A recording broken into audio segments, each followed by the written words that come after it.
muchachos de cálculo avanzado, ¿cómo están? Espero que se encuentren genial. Bien, vamos a continuar con la sección 13.1 de su libro de texto, Curvas en el espacio, donde estamos estudiando las funciones vectoriales que se simbolizan con esta R minúscula de T y esta flechita para que se entienda que es una función vectorial. Vamos a resolver el ejercicio 16', tiene prima porque hay un pequeño cambio con respecto al que está en el libro, por eso le escribí prima. Vamos a obtener el ángulo entre dos vectores. Eso ustedes lo estudiaron en álgebra lineal. Nosotros específicamente lo vamos a hacer, calcular entre el vector velocidad y la aceleración en el instante t igual a 0. Por lo tanto, necesitamos hacer primero los cálculos del vector velocidad y del vector aceleración. Vamos a concentrarnos con esa parte. ¿Qué tenemos aquí? La velocidad es la primera derivada del vector posición. Derivada de t, 1 por raíz de 2 entre 2 en i. Derivada de t, 1 por raíz de 2 entre 2. 9 por 2, porque este 2 multiplica este 9, menos 18t en j. Hasta ahí tenemos el vector velocidad. Ahora lo vamos a evaluar en t igual a 0. Entonces, donde yo vea una t, pongo 0. ¿Aquí ven alguna t? No, ¿verdad? Queda igual. ¿Aquí ven t? Tampoco. Aquí sí. Entonces, 0 por 18, 0. Y ya nada más nos queda raíz de 2 entre 2 en cada uno. Esto se puede factorizar y se vería así el vector raíz de 2 entre 2 por i más j. Muy bien. Vamos con el vector aceleración, que es la primera derivada del vector velocidad. Entonces, aquí, derivada de una constante, 0. Por eso no tenemos componente en i. Derivada de una constante, 0. Derivada de t, 1 por menos 18, menos 18 en j. Y este vector, pues ya es un vector, y esto es una constante, ¿sí? Entonces aquí, si se fijan, cuando evalúo en 0, pues queda igual, menos 18 en j. El ángulo que vamos a encontrar es entre estos dos vectores. ¿Con qué fórmula se calcula el ángulo entre vectores que vieron en álgebra lineal? Ustedes ya hicieron el repaso de álgebra lineal y vieron que necesitan el producto punto.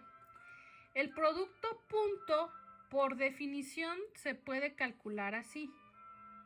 La magnitud de u por la magnitud de b por el coseno del ángulo. No por fórmula, por definición. ¿Sí? Y si nosotros despejamos aquí, esto quedaría dividiendo. Entonces, coseno del ángulo es u punto b entre las magnitudes, entre el producto de las magnitudes. Así que el ángulo sería el coseno inverso o el arco coseno de todo esto. ¿Sí? Muy bien. Entonces, ¿qué necesitamos? Ya tengo el producto, ya tengo los vectores. Aquí están. Vector velocidad, vector aceleración. Necesito calcular el producto punto y las magnitudes para poder sustituir en esta fórmula que despejamos, ¿sí? Entonces, vamos a ir a sustituir. ¿Qué tenemos como u? U es este vector raíz de 2 en i más raíz de 2 en j, punto menos 18 en j, ¿sí? La magnitud del primer vector, ¿cómo la calculamos? Bueno, esta constante no se necesita meter en la raíz, como ya les expliqué en otro ejemplo y como lo vieron también en álgebra lineal. Nada más sería la raíz cuadrada de 1 al cuadrado más 1 al cuadrado, o sea, de raíz de 2. Esto es la magnitud del vector velocidad. Y la magnitud de un vector que nada más tiene un componente, pues es lo que vale ese componente, pero en positivo, ¿sí? Estamos en magnitudes, no puede ser negativo. 18, ¿sí? Aunque si ustedes quieren irse por el camino largo, menos 18 al cuadrado raíz, pues, ¿qué queda? ¿Sí? 18. Muy bien. Vamos a simplificar. Aquí tenemos la simplificación. ¿Y qué tenemos? ¿Cómo se resuelve el producto punto? Por fórmula, no por definición. Esta es la definición por fórmula. Primer componente por primer componente. ¿Cuál es el primer componente de aquí? 0, 0 en i. Entonces, 0 por raíz de 2 entre 2, 0. Aquí, si quieren, podrían escribir un 0. Y luego, el componente en j por el componente j sería 18 por esta parte. Pero el 18 tiene mitad, entonces, 18 entre 2 a 9. Signos contrarios negativos, entonces, 9 raíz de 2. El producto punto es una escalar, acuérdense. Es el primero por el primero más el segundo por el segundo. Ya no queda i, j. ¿Sí? Muy bien. ¿Qué más? Aquí, ¿qué tenemos? Todo esto se está multiplicando. Entonces, 18 entre 2 a 9. ¿Sí? Y 9 por 2, 18. Acuérdense que 2 por 2, bueno, también podemos simplificar aquí. Raíz de 2 por raíz de 2, ¿cuánto es? 2. Entre 2, 1 por 18, 18. Hace rato lo hice en otro orden, pero acuérdense que el orden de los factores no altera el producto. Muy bien, entonces en el denominador queda 18. Esto se puede simplificar entonces en menos raíz de 2 entre 2. Eso es el coseno del ángulo.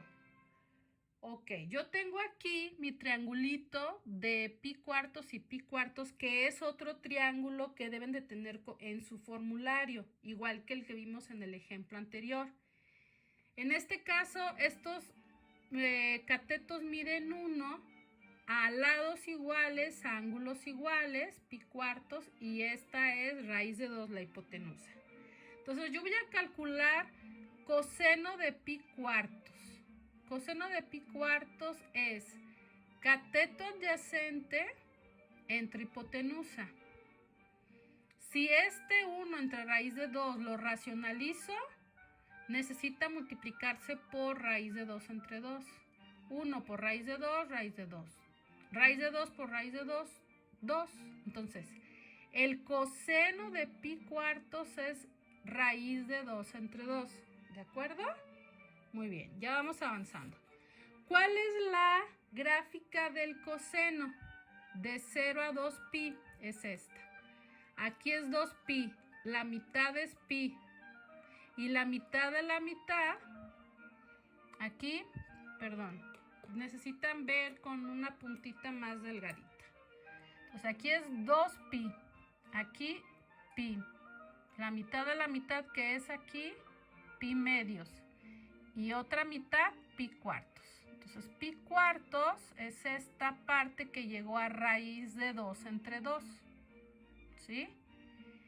Pero resulta que el coseno de teta que nosotros tenemos es menos raíz de 2 entre 2. Quiere decir que es otro pi cuartos, pero en negativo sería este. Este de aquí. ¿Cuántos cuartos son? 1 cuarto, 2 cuartos, 3 cuartos. Eso quiere decir que teta es igual a 3 pi cuartos. ¿Qué fue lo que usé? La simetría del coseno. Porque con el triángulo solo encuentro valores positivos, pero como este era negativo, busqué este negativo, que es el que queda más cercano, ¿sí? Y llegué a 3 pi cuartos. Esta es la respuesta para el ángulo entre estos dos vectores.